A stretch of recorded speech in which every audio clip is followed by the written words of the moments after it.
Muy buenos días, muy buenas tardes o quizás muy buenas noches, estimado oyente, según sea la hora y el país donde se encuentre. Les habla el pastor bautista Nikos Ricoy, director del programa Encuentros y pastor general de las iglesias del Ministerio Tinajas, emitiendo desde aquí, en Valencia, España, para todo el mundo hispanoamericano. Muy bienvenidos una vez más a nuestro programa semanal Encuentros.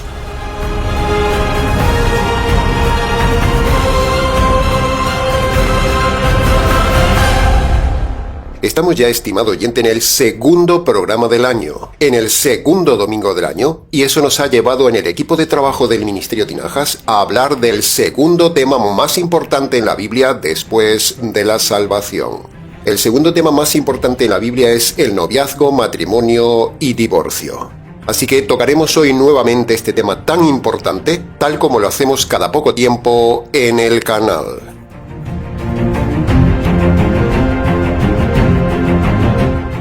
El canal del Ministerio Tinajas es el canal de la red que más ha enseñado sobre el tema del divorcio. Abordaremos hoy cosas ya dichas en las más de 35 conferencias radiales y virtuales que tenemos en el canal, porque es necesario cada poco tiempo repetir, repasar, reforzar, recordar, refrescar y reavivar estos temas, porque la gente tiende a olvidar y los lobos tienden a engañar. Por eso hacemos y decimos como Pedro y Pablo. Segunda de Pedro capítulo 1 versículo 12, Pedro dice: No dejaré de recordarles siempre estas cosas, aunque ustedes ya las sepan. Y Pablo lo dice en Filipenses capítulo 3 versículo 1. No me molesta escribirles las mismas cosas, porque hacerlo les da seguridad.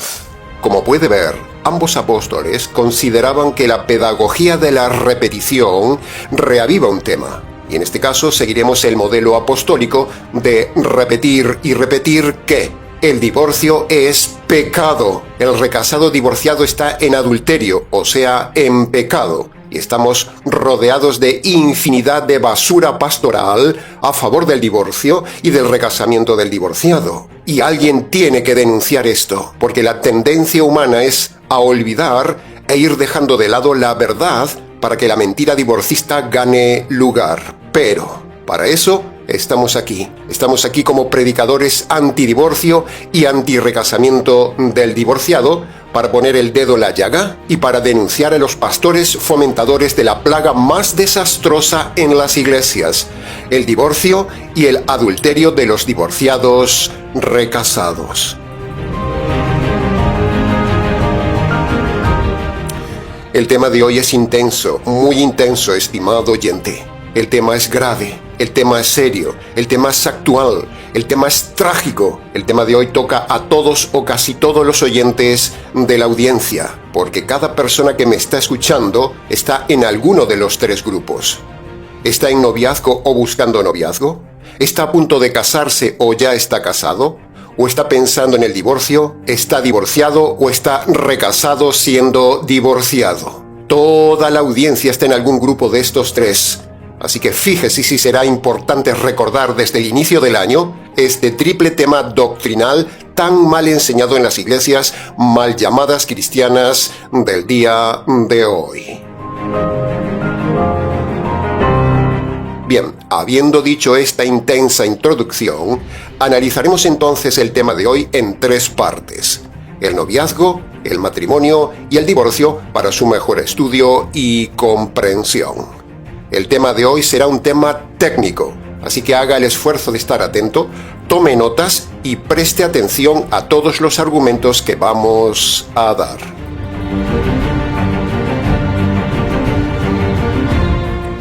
Bien, entremos entonces en el análisis y comentario de lo más importante del tema del noviazgo. Punto número 1. El noviazgo es el tiempo más importante que determinará su felicidad o su desgracia para toda la vida.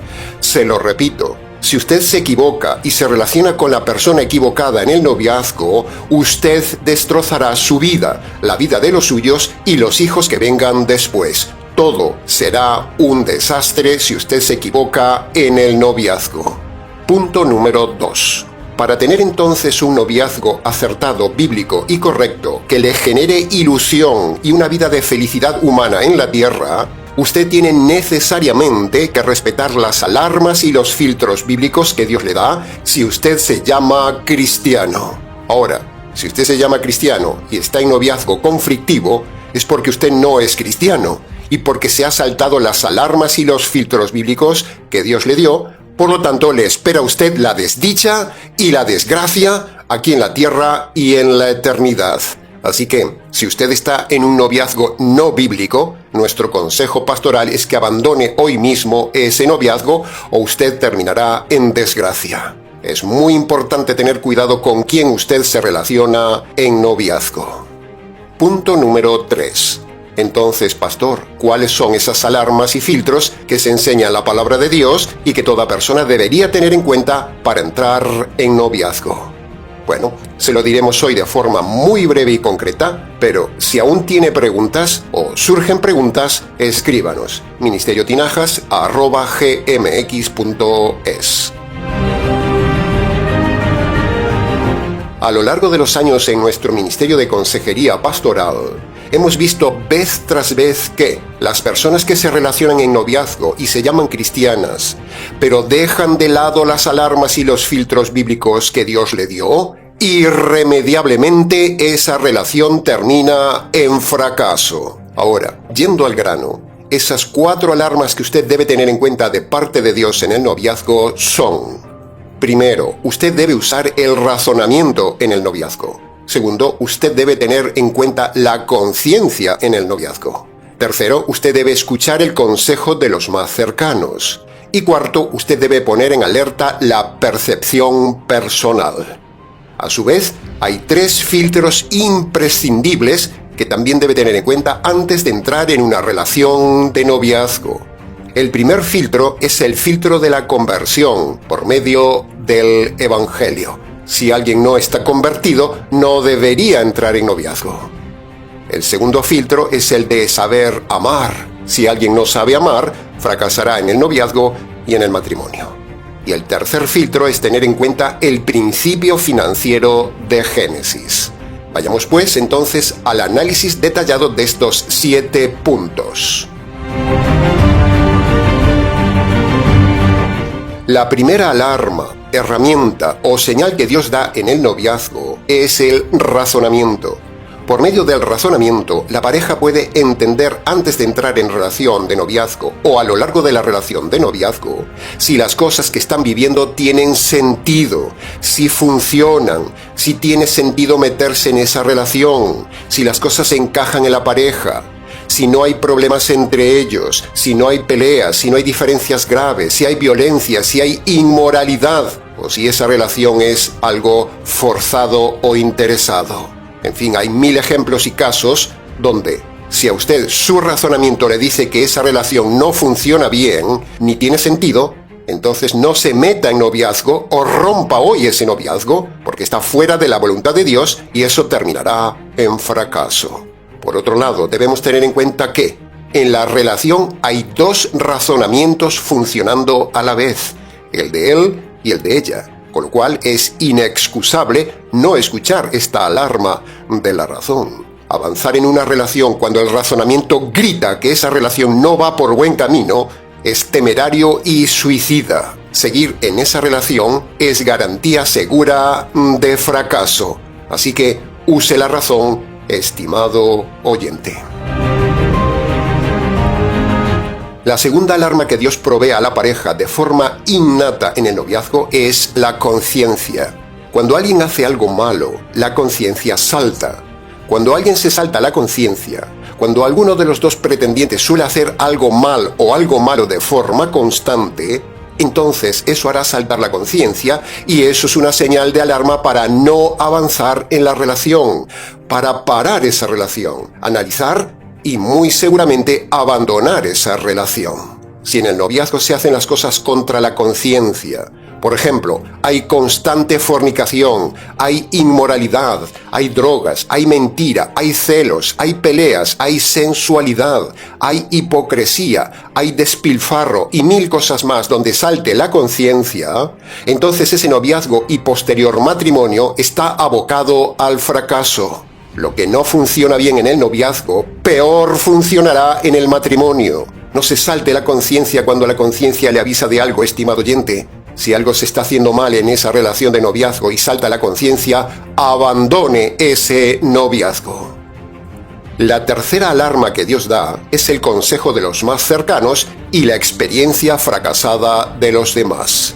Es decir, cuando las personas que nos quieren ven con sus ojos algo malo en la relación y nos lo dicen, porque los pretendientes no lo ven por estar condicionados por los sentimientos y la pasión, entonces es oportuno tener en cuenta ese consejo de los demás, porque eso es una señal de advertencia.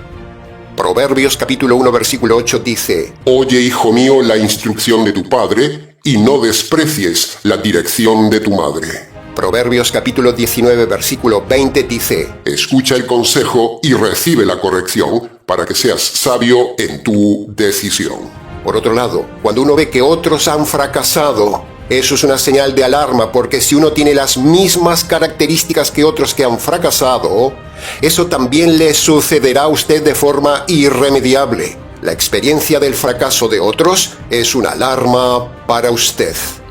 La cuarta alarma que Dios da a cada pretendiente es la percepción, o sea, la intuición personal, o popularmente llamado el sexto sentido. Es decir, la capacidad de ver más allá de lo que aparentan las cosas. Así que téngalo en cuenta en una relación de noviazgo. La percepción es un regalo de Dios mayormente dado a las mujeres para no dejarse engañar por las palabras bonitas de los hombres. Si alguien avanza en una relación de noviazgo no haciendo caso de estas alarmas, esa relación está destinada al fracaso. ¿Quién quiere fracasar en la vida? Bien, hasta aquí de forma breve con las alarmas bíblicas. Para preguntas del tema, escríbanos. Entremos ahora en el área de los 3 filtros bíblicos que usted debe tener en cuenta junto con las alarmas para no equivocarse en un noviazgo. Primer filtro: una persona que se llama cristiana debe indagar y preguntar sobre la conversión del otro, o dicho de otra manera, usted debe ver si la otra persona se ha convertido por medio del evangelio verdadero y jurídico. Si usted se relaciona con alguien no convertido, usted fracasará en su vida. Ahora, estar convertido no es haber levantado la mano y aceptar a Jesús en el corazón, no. Estar convertido no es congregarse en una iglesia, no. Estar convertido no es ir a misa, no. Estar convertido no es guardar el sábado, no. Estar convertido no es congregarse en una iglesia calvinista, presbiteriana, pentecostal, unicitaria o en una congregación de un falso rabino, no. Nada de eso es conversión y salvación. Eso es religión. Si usted se llama cristiano y se relaciona en yugo desigual con una persona moral o religiosa, usted fracasará en la vida, porque la moral y la religión no aguantan la presión de una relación. Solo 2 personas salvas en yugo igual por medio del Evangelio podrán vivir una vida cristiana matrimonial viva. Sin Evangelio no hay relación, solo hay moralidad o fracaso. El segundo filtro que el pretendiente debe aplicarle al otro pretendiente antes de relacionarse en noviazgo o estando ya en noviazgo es saber si la otra persona sabe realmente amar. Si la persona no sabe qué es amar, si no sabe que el amor no es sentir ni pasión, sino que amar es decidir, si no sabe este principio tan básico, entonces cuando las emociones desaparezcan, cuando la pasión se apague, cuando vengan las cosas duras, entonces dirán la famosa frase: «Se nos apagó el amor». Pero eso es falso. No existe tal cosa como apagarse el amor. Ese es el concepto mundano del amor. El amor bíblico y verdadero no son sentimientos ni es pasión. El amor son decisiones. Se lo repito. El amor bíblico y verdadero no son sentimientos ni es pasión.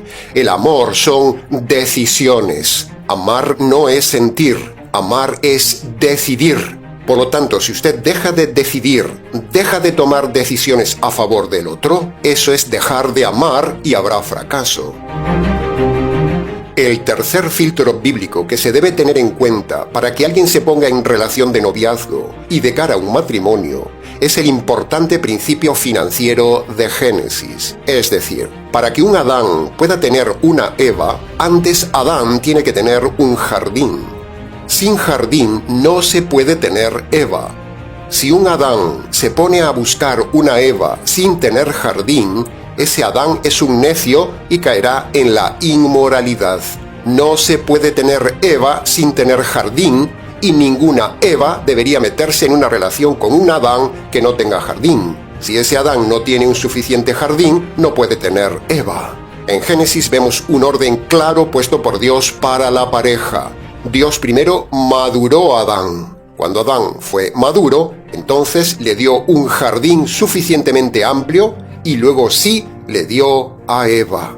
Ese es el orden bíblico. Esa es la enseñanza que todo varón que se llama cristiano debe tener en cuenta antes de meterse en noviazgo. Si Adán no tiene suficiente jardín, está prohibido tener una Eva, porque usted entrará en desobediencia, en fracaso, entrará en inmoralidad segura y luego en miseria. Si no puede tener un jardín, no puede tener Eva. Para preguntas del tema, escríbanos. Bien, todo esto dicho era el punto número 3 del noviazgo. Pasemos ahora al cuarto y último punto del tema del noviazgo. Si usted se llama cristiano y va a una iglesia mal llamada cristiana, y en el noviazgo usted tiene relaciones sexuales, usted está en pecado y usted es un perdido. Si usted se acuesta con alguien, tiene hijos sin estar casado, aunque luego se casen, eso es pecado por romper el orden bíblico. Toda persona que ha tenido hijos fuera del matrimonio está en pecado. Hoy todo el mundo se acuesta, tiene hijos, vive en unión libre y luego, si le apetece, se casan. Pero eso es pecado. Lamentablemente hay muchos que se llaman cristianos, viven así y los pastores lo consienten. Usted no puede tener relaciones sexuales antes de casarse. Es pecado. Usted no puede tener hijos antes de casarse. Es pecado. Usted no puede tener hijos siendo soltera. Es pecado. Es mal testimonio. Es señal de que usted está perdido camino de la condenación eterna. Si una pareja se relaciona con quien no debe, se acuestan y siguen en unión libre sin casarse, eso es pecado y van ambos al castigo del fuego eterno. Eso no es noviazgo, eso es perversión. Si su pastor no le ha dicho nada estando usted en fornicación, si su pastor no le ha dicho nada estando usted en unión libre, en inmoralidad, o le deja que se relacione con alguien divorciado, su pastor es un lobo. Márchese de ahí, estimado oyente. Bien, hasta aquí con los puntos básicos del tema del noviazgo.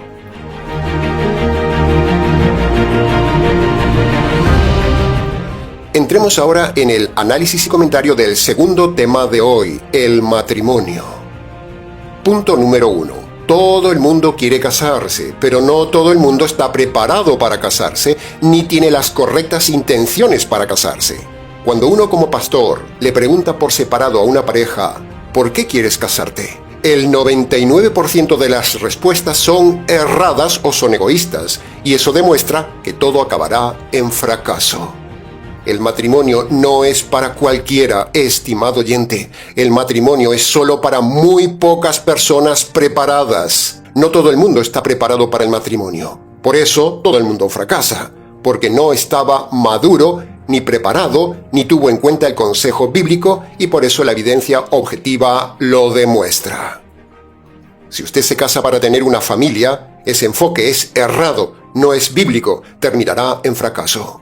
Si usted se casa por tener cama, ese enfoque animal es errado, terminará en fracaso.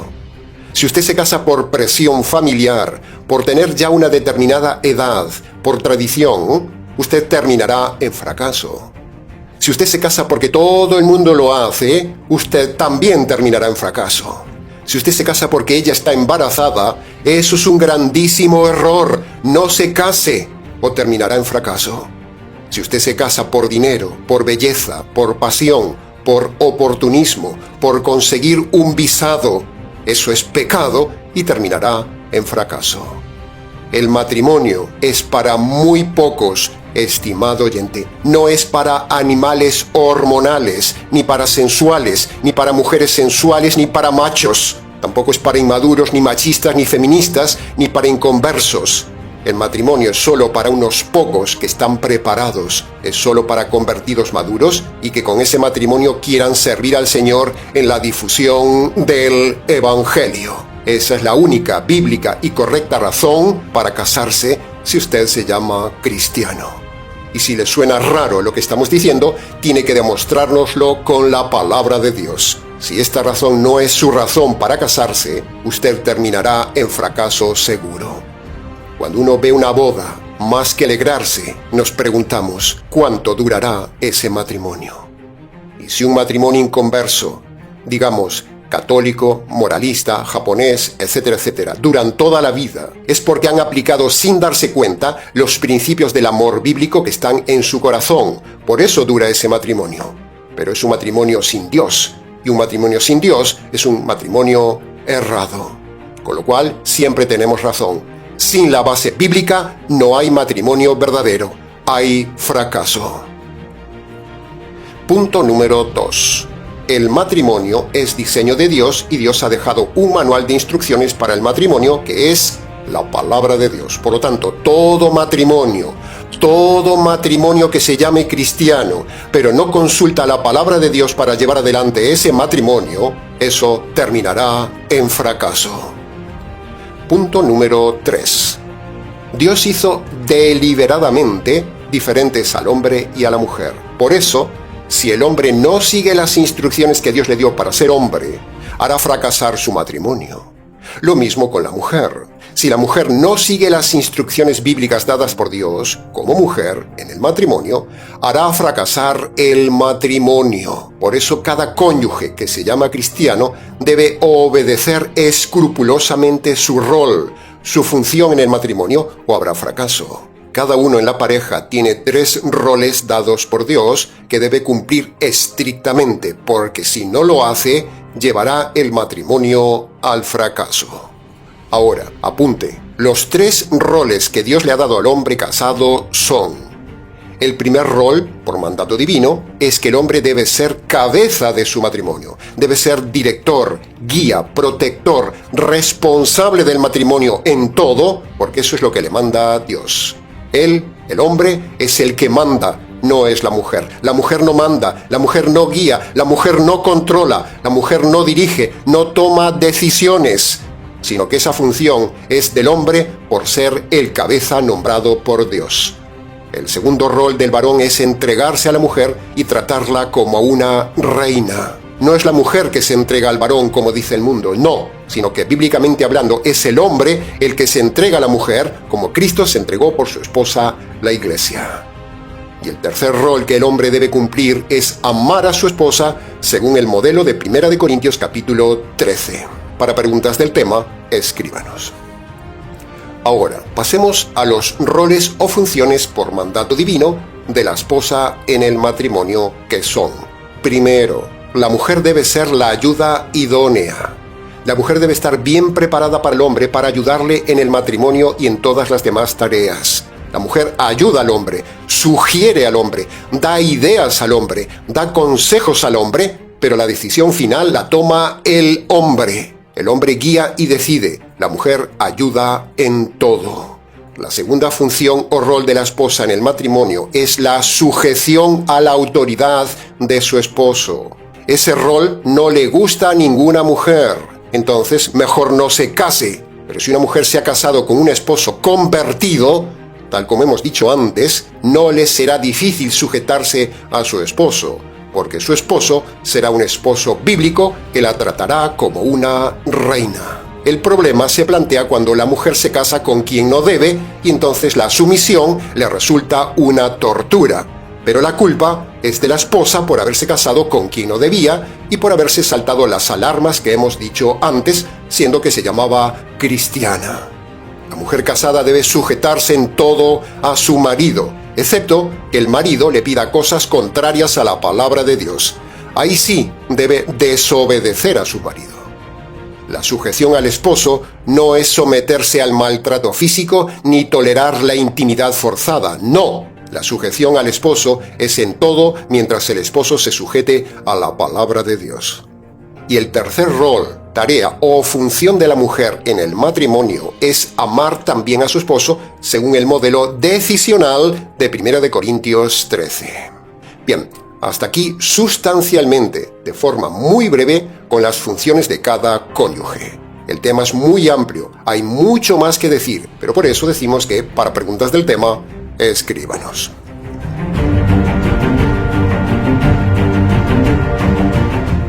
Pasemos ahora al tercer tema de hoy, el divorcio. Punto número 1. El divorcio es una desgracia en el ambiente cristiano. El divorcio es una plaga.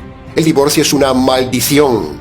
El divorcio es culpa de los pastores falsos. El divorcio es el mundo metido en las iglesias. El divorcio es una herejía doctrinal. El divorcio es la puerta abierta al adulterio. El divorcio es diseño del mundo perdido. El divorcio lo aborrece Dios y todo cristiano que se llama cristiano debería aborrecerlo también. El divorcio destruye, el divorcio empobrece, el divorcio es pecado, el divorcio es rebelión contra Dios. El divorcio lo enseñan los pastores, pastoras, sacerdotes y rabinos falsos. El divorcio está prohibido en la Biblia. El divorcio es una puerta a la condenación eterna. Punto número 2. No hay ni un solo divorcio en toda la Biblia. Los únicos que se divorcian son los de duro corazón, dice Jesús. Y los de duro corazón, en otras palabras, son los perdidos, los del mundo, los falsos cristianos, los religiosos. Esos sí se divorcian. Pero los cristianos auténticos nunca se divorcian. Nunca en toda la Biblia vemos un divorcio.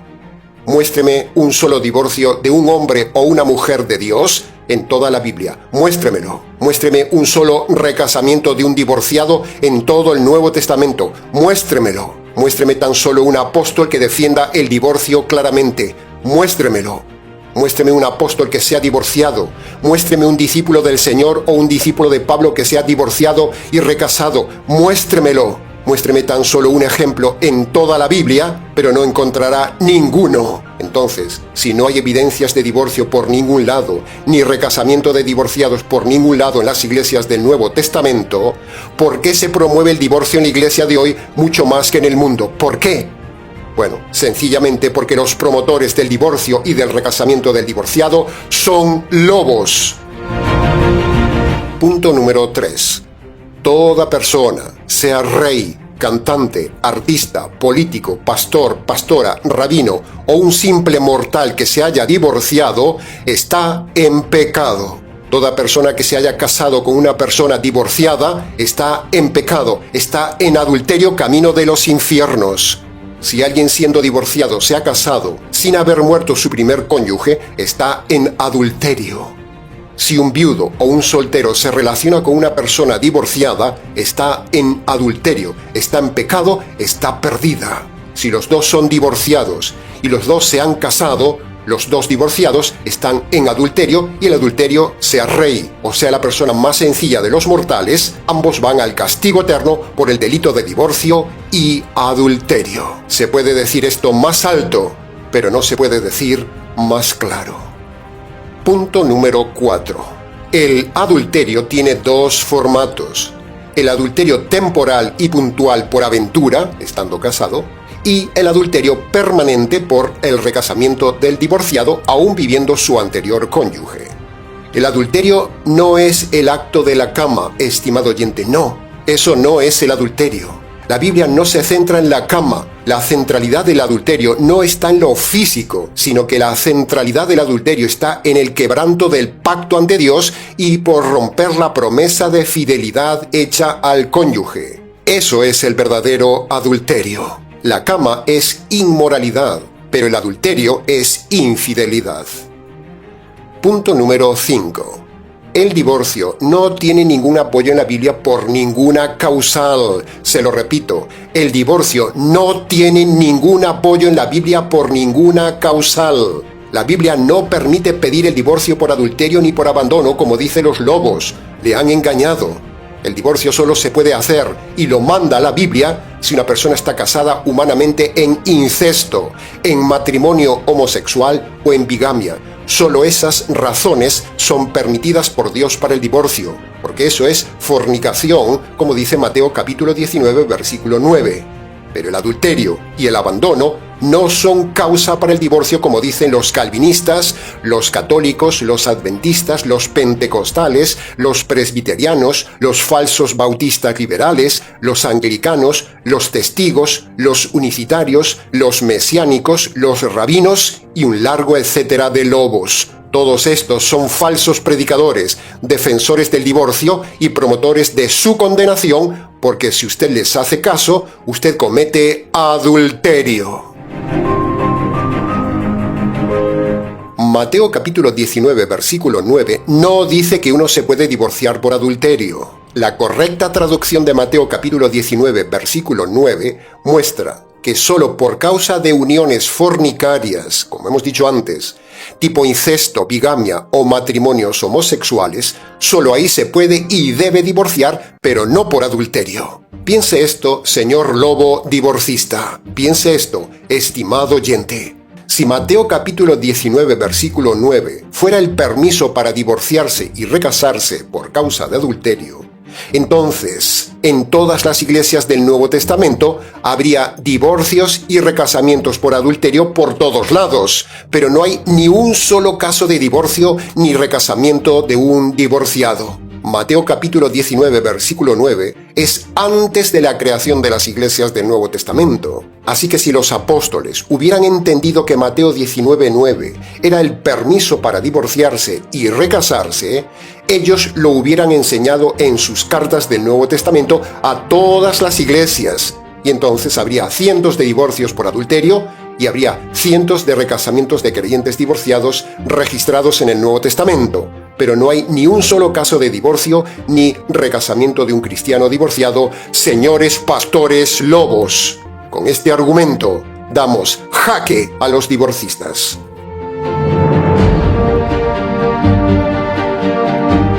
Punto número 6. La conversión no anula el pacto matrimonial ni la promesa de fidelidad, como dicen muchos pastores falsos. Si un pastor lobo le ha dicho que la conversión anula el matrimonio pasado, le han engañado. Si le han manipulado con el pasaje de «Las cosas viejas pasaron, hermano, ahora todas son hechas nuevas, por lo tanto usted puede recasarse». Bueno, ese pasaje no se refiere a que el pacto y la promesa matrimonial queden anulados, sino que se refiere a que usted deja de pecar para vivir ahora una vida nueva. La conversión no le permite el divorcio, ni le permite el recasamiento siendo divorciado, ni anula su pacto matrimonial ni su promesa de fidelidad. Tenga cuidado, estimado oyente, con esos lobos que manipulan estos pasajes y lo llevan a usted, con ese engaño, a la condenación eterna. Punto número 7. Dios dice tajantemente en Hebreos capítulo 13, versículo 4. Yo juzgaré a los fornicarios y a los adúlteros. Imagínese. ¿Sabe la que le espera a usted, oyente fornicario?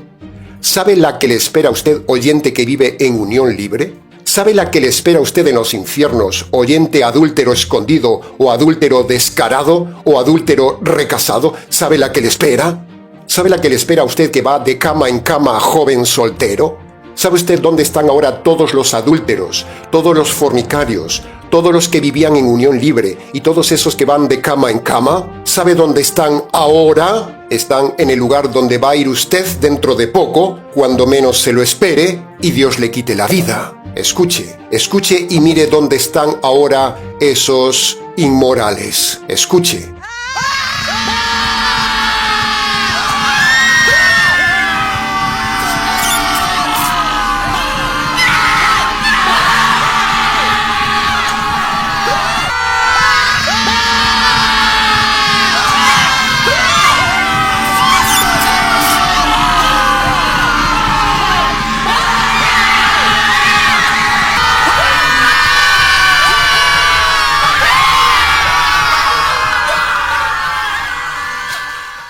Imagínese, imagínese, imagínese.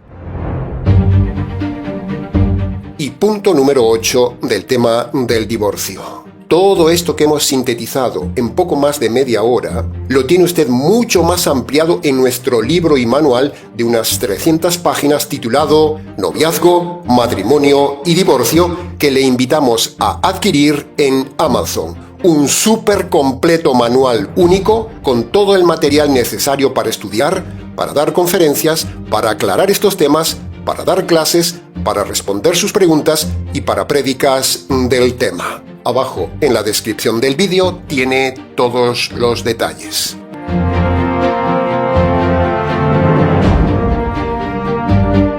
Ahora, llegados ya al final de este mensaje, para que usted sea perdonado por haberse metido en una relación de noviazgo errada, para que usted sea perdonado por haberse casado con quien no debía, para que usted sea perdonado por haberse saltado la razón y la conciencia que Dios le dio para no errar en el noviazgo, matrimonio y divorcio. Para que usted sea perdonado de haber vivido en unión libre, para que usted sea perdonado por haber destrozado su matrimonio, para que usted sea perdonado de romper el pacto ante Dios y mentir ante su promesa de fidelidad, para que usted sea perdonado de haber tenido hijos fuera de un matrimonio, para que usted sea perdonado de vivir en adulterio, por haber tenido aventuras de adulterio o por estar casado en adulterio siendo divorciado, para que usted sea perdonado de estar a favor del divorcio o haberse divorciado, para que usted sea perdonado por estar en una iglesia que defiende el divorcio, y para que usted sea perdonado no solo de estos pecados, sino de todos los pecados de toda su vida, queremos decirle, estimado oyente, que hay esperanza de perdón de parte de Dios. Pero, ¿por qué es necesario el perdón de los pecados? Bueno, porque si usted muere con sus pecados sin perdonar, le espera la justicia de Dios, el juicio de Dios, la ira de Dios y el castigo de Dios eterno. Por eso usted debe obedecer urgentemente hoy los dos requisitos jurídicos y universales que el Señor Jesús manda a todo hombre y a toda mujer en Marcos capítulo 1 versículo 15 para el perdón de todos sus pecados. El primer requisito de Marcos capítulo 1 versículo 15 es el arrepentimiento. Mírelo en pantalla. Primero, usted debe reconocer de forma concreta ante Dios sus pecados pasados y luego debe abandonar los pecados del tiempo presente. El segundo requisito de Marcos capítulo 1 versículo 15 es creer el Evangelio, y esto tiene 3 partes. Primero, usted debe creer que sus pecados ante Dios merecen recibir el castigo y la justicia de Dios. Segundo, usted debe creer que esa justicia que merecen sus pecados fue descargada sobre el Señor Jesús en la cruz. Y tercero, usted debe apropiarse por la fe de esa justicia caída sobre el Señor Jesús.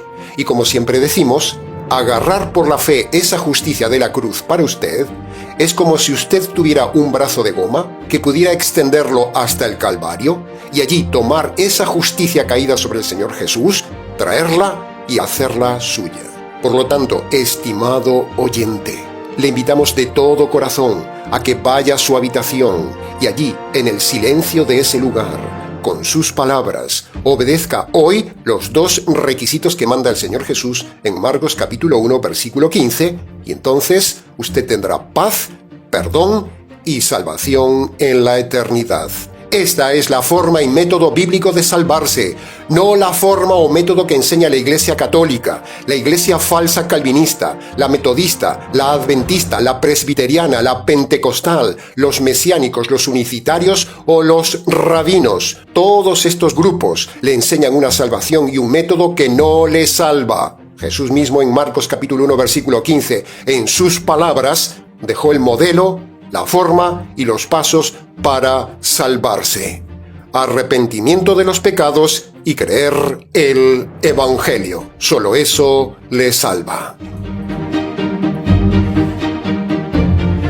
Bien, lamentablemente una vez más se nos ha ido el tiempo del programa, estimado oyente. Mucho más se pudo haber dicho del tema. El tema es muy amplio, pero con lo dicho es suficiente para llamar su atención y su reflexión. Para preguntas del tema, si quiere, adquiera el libro o escríbanos. ministeriotinajas@gmx.es. Ahora, antes de terminar, le invitamos, le pedimos, le sugerimos, estimado oyente y seguidor del programa, a que se haga colaborador del Ministerio Tinajas para que podamos seguir difundiendo juntos estas verdades únicas que no enseñan en ninguna iglesia sobre el noviazgo, matrimonio y divorcio. Ayúdenos a combatir, ayúdenos a prevenir el divorcio, ayúdenos a ayudar a los jóvenes a evitar noviazgos cerrados y embarazos no deseados. Ayúdenos a ayudar al matrimonio, apoye nuestro proyecto antidivorcio y ayúdenos en la difusión social de este tema en nuestro canal. Contamos con su ayuda.